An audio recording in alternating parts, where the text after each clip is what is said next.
बड़ी समस्या। पता नहीं क्यों मेरे जीवन में इतनी सारी समस्याएं हैं। भगवान ने मुझे ही क्यों इतनी बड़ी समस्या का सामना करने के लिए दिया। दुनिया में सब लोग सुखी हैं, बस मेरा ही जीवन समस्याओं से भरा पड़ा है। अगर आप लोगों के विचार भी अपने जीवन में आ रही छोटी मोटी समस्याओं के प्रति ऐसे ही है तो यह कहानी आपको जरूर पढ़नी चाहिए। बहुत समय पहले की बात है। एक महाज्ञानी पंडित ने हिमालय की पहाड़ियों में कहीं जाकर रहने का मन बनाया और एक दिन बिना किसी को बताए वहां चले गए। लेकिन एक व्यक्ति ने उन्हें किस दिशा में जा रहे हैं ये देख लिया और कुछ देर तक उनका पीछा भी किया। लोगों के बीच रहकर वह थक चुके थे और अब ईश्वर भक्ति करते हुए एक सादा जीवन व्यतीत करना चाहते थे। लेकिन वो गांव के लोगों में कुछ ज्यादा ही प्रसिद्ध थे, क्योंकि अक्सर लोग अपनी सलाह लेकर अपनी छोटी मोटी समस्याओं का निराकरण किया करते थे। यही कारण था कि लोग बिना किसी बात का विचार किए दुर्गम पहाड़ियों, सकरे रास्तों और नदी झरनों को पार करके भी उनसे मिलना चाहते थे। सभी लोग जो अपनी अपनी समस्याओं को मानना था कि सिर्फ वो ही विद्वान ही उनकी हर समस्या का समाधान कर सकता है। सारी बाधाओं को पार कर और उस व्यक्ति की मदद से जिसने पंडित का पीछा किया था, एक बार भी कुछ लोग ढूंढते हुए उनकी कुटिया तक पहुंचने में कामयाब हो गए। पंडित जी उनको वहां पर देखकर बिल्कुल भी खुश नहीं थे। फिर कुछ सोचने के बाद उन्होंने वहां आए सभी लोगों को इंतजार करने के लिए कहा। उन्होंने सोचा था कि वो उनसे नहीं मिलेंगे तो कुछ समय इंतजार करने के बाद सब वहां से अपने आप चले जाएंगे। पूरे 3 दिन बीत गए। अब और भी कई लोग वहां पहुंच गए। पंडित जी ने जो सोचा था उससे सब विपरीत ही हो रहा था।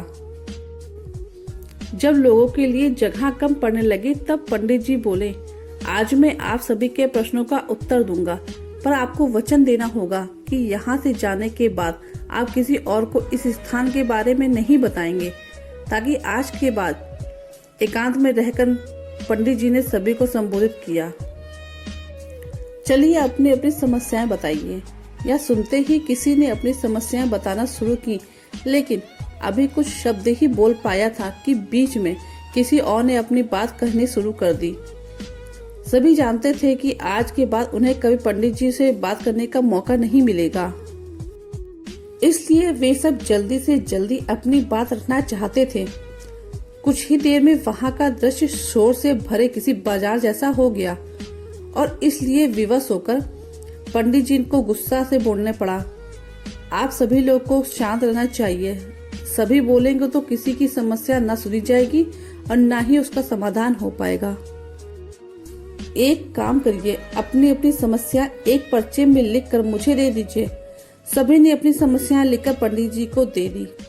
पंडित जी ने सारे पर्चे लिए और उन्हें एक टोकरी में डालकर मिला दिया और बोले, मैं अकेला अपनी इतनी सारी समस्याएं हल नहीं कर सकता, लेकिन मैं आपको एक तरीका बताता हूँ।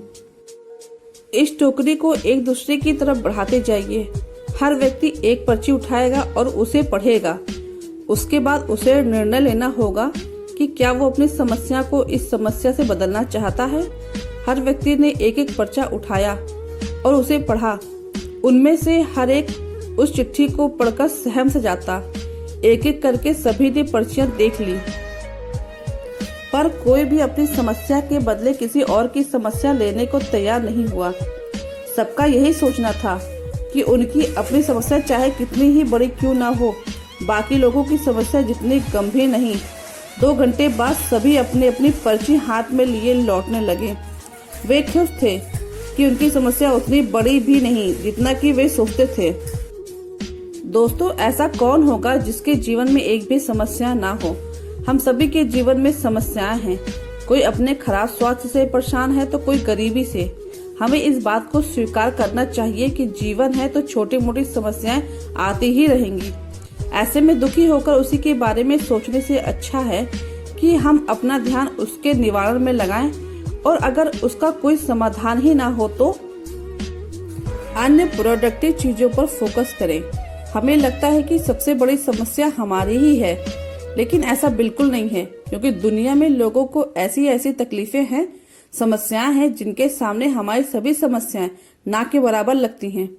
दोस्तों, मेरे हिसाब से तो समस्याएं बाधाएं जीवन में बहुत महत्वपूर्ण भाग निभाती हैं, क्योंकि जब समस्याएं आती हैं तब हम उनके सामने डटकर खड़े होते हैं और उनसे समाधान पाने के लिए हम वह सब चीजें सीखते हैं जो हमें नहीं पता होती। आपका समस्या के बारे में क्या विचार है, हमें जरूर बताइए। तो दोस्तों, कैसे लगी ये कहानी? आपको अच्छी लगे तो चैनल को लाइक और सब्सक्राइब करिएगा और कमेंट करके जरूर बताइए किस किस के साथ ऐसा हुआ है।